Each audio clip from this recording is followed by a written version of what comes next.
अगला सवाल है 7वां। एक वर्गाकार खेत की एक भुजा की माप 3x ऋण y मीटर है। खेत का क्षेत्रफल ज्ञात कीजिए।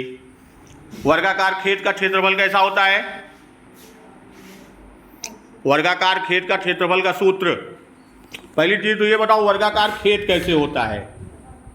वर्गाकार खेत जो होता है वो उसकी चारों भुजाएं क्या होती हैं और उनके अंदर के चारों कोण कैसे होते हैं? समकोण।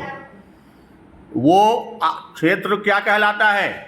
वह क्षेत्र वर्गाकार क्षेत्र कहलाता है। और वर्ग के क्षेत्रफल का सूत्र क्या होता है? वर्ग का क्षेत्रफल बराबर, ये क्या होता है? भुजा का वर्ग।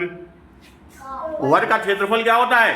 भुजा का वर्ग। और यहां वर्ग की एक भुजा दिया हुआ है।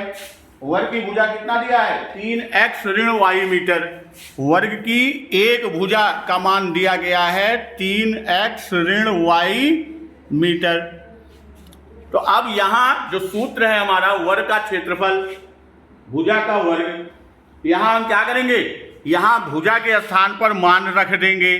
तो 3x ऋण y का वर्ग। अब ये प्रश्न आपका पुनः पुराने जैसा हो गया। यहां सूत्र हमने क्या पढ़ा है? a माइनस बी का होल स्क्वायर बराबर a square minus 2ab plus B square. यही सूत्र है ना? अब इसी सूत्र का मान यहां पर हो जाएगा। तो यहां a बराबर कितना हो गया? a बराबर 3x और b बराबर क्या है? y। तो अब यहां सूत्र जो हमारा है a माइनस बी का whole square a square minus 2ab plus B square. तो a स्क्वायर के स्थान पर हम क्या कर देंगे?